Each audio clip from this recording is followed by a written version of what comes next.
minsan, ito ay pinanghahawakan lalo na sa oras ng kadiliman. Ha? Bakit? Sabi nila, sapagkat bakit ko ang mga plano ko para sa inyo? Mga plano na tutulog sa inyo ng kinabukasan puno ng pag-asa at hindi kapahamakan. Hindi sinabi ng Diyos, hindi niya sinabi ng Diyos, baka may plano ako. Hindi rin niya sinabi, susubukan kong gumawa ng paraan. Ang sabi niya, bakit ko ang plano ko? Hello? Lahat ng inaantok, say praise the Lord. Lahat ng gising, say praise the Lord. Praise the Lord. Ha? Jeremiah 29:11, hindi siya sigurado lang. Tiyak na tiyak na tiyak siya.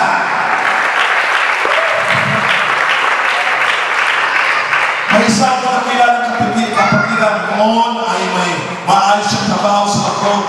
Pero dahil sa pandemic siya ay na-repatriate. Nawala ng trabaho, nagawin sa utang, ang tingin noon, wala na. Tapos na ako. Pero sa kanyang pagbabalik sa Pilipinas, mga kapatid, nag-umpisa siya ng maliit na karinderya. Unti-unti, lumago.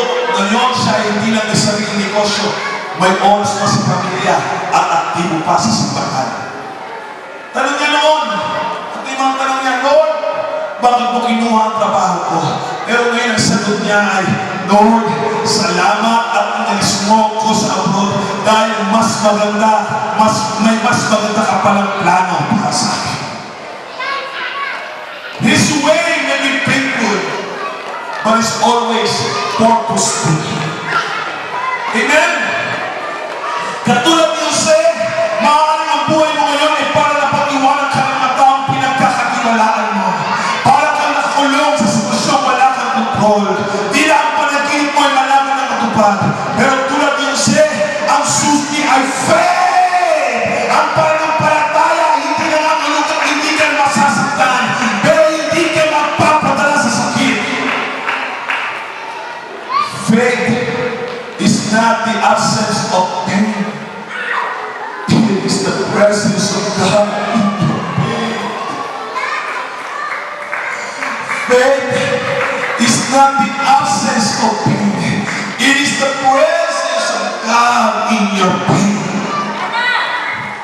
Hallelujah! Ngayong ikalabing-anim na taon ng ating simbahan, nasa angkas ng tatlong aspeto ng tema. His will, sinusunod mo ba ang plan ng Diyos? His way, bukas ka ba sa paraan ng Diyos kahit iba sa gusto mo? My faith, kaano katatag ang pananampalataya mo kahit wala ka pa gusto mo? Kung ang sagot mo ay hindi pa ako doon, don't worry. Ngayon ang pagkakataon upang muling natin, muling magtiwala at muling sunod.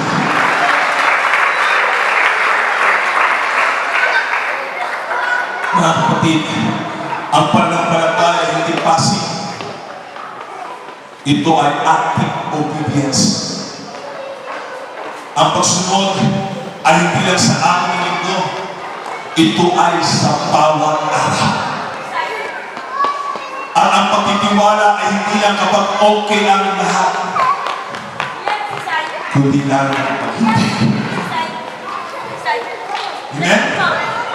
His will, His way, my faith. Ito ang kwento ng simbahan natin. Ito ang kwento ng bawat Kristiyanong nananalig. At ito ang kwento ng Diyos na hindi kailanman pumalpak sa kanyang mga pangako. I challenge you, church. His will, His way, my faith, binasama-sama pananampalataya. Hindi lang personal ang tema natin. Ito ay pambansang panawagan para sa buong simbahan. Ngayong 60th Church Anniversary, ang kapatid. Ito ang tamang panahon para tumigil sa dali, lumingon sa nakaraan at tanungin ang sarili. Sinusunod pa ba natin ang kalooban ng Diyos? O nagdadala na tayo ng kagustuhan ng mundo? Tinatahak pa ba natin ang daan ng Diyos o tayo na gumagawa ng sariling direksyon? Ang ating pananampalataya ba ay buo o o mapalitan ng takot, pagod, at pagkadismaya. Napakahalaga ng self-check. Nag-self-check ba kayo? Bilang iglesia, dahil hindi lang natin ipinagdiriwang ng mga taon, ipinagdiriwang natin ang katapatan ng Diyos at sinusuri kung tayo ay naging tapat din sa Kanya. Sabi sa 2 Chronicles chapter 7:14, kung ang bayan ko na tinatawag sa aking pangalan ay magpapakubaba, mananalangin, hahanapin ako at tatalikuran ang kanilang masamang buhay. Tayo lahat ay tinatawag na muling lumuhod, muling manalangin, at muling humanap ng direksyon mula sa Diyos. Walang iba-iba na nagsisimula ng walang panalangin. Walang tagumpay na tagal kung walang pananalig. Amen? Mas mahalaga magsunod kaysa handog, sabi sa 1 Samuel chapter 15:22. Hindi sapat ang aktibidad sa simbahan. Ang tanong ay sumusunod ba tayo? Hello? Sumusunod ba tayo kahit mahirap? Kahit masakit? Kahit hindi naiintindihan? Oh.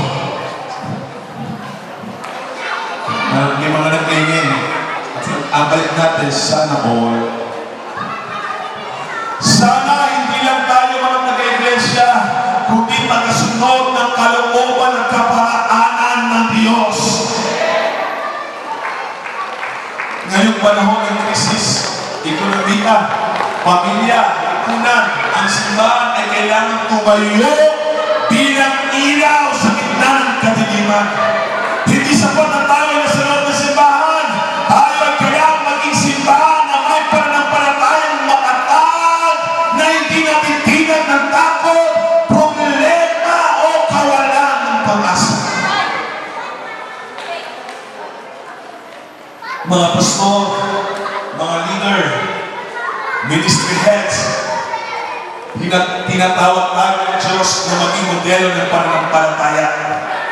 Ang liderato ay hindi lang sa galing, kundi sa pagsunod sa kalooban at kaparaanan ng Diyos.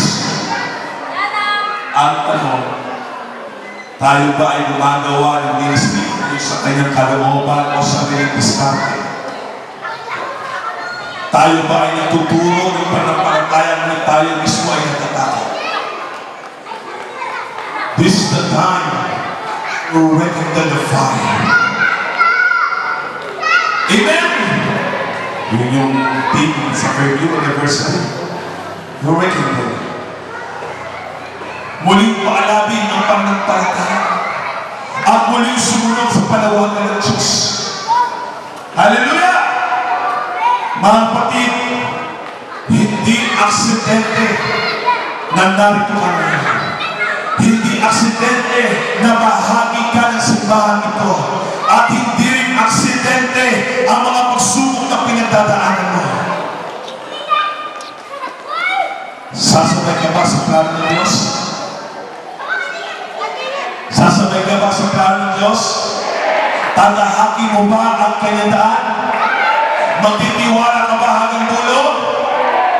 Minsan mahirap, pero laging may layunin. Minsan masakit, pero laging may bunga. Kaya ngayong anniversary, hindi lang ito celebration, ito ay recommitment. Isang panibagong, yes Lord, your will, your way, I will trust you.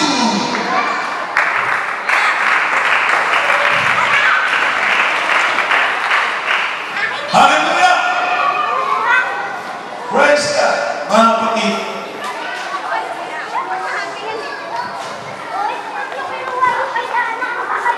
ang tema ito mga kapatid ay nawang tunay mo sa ating mga puso isipan.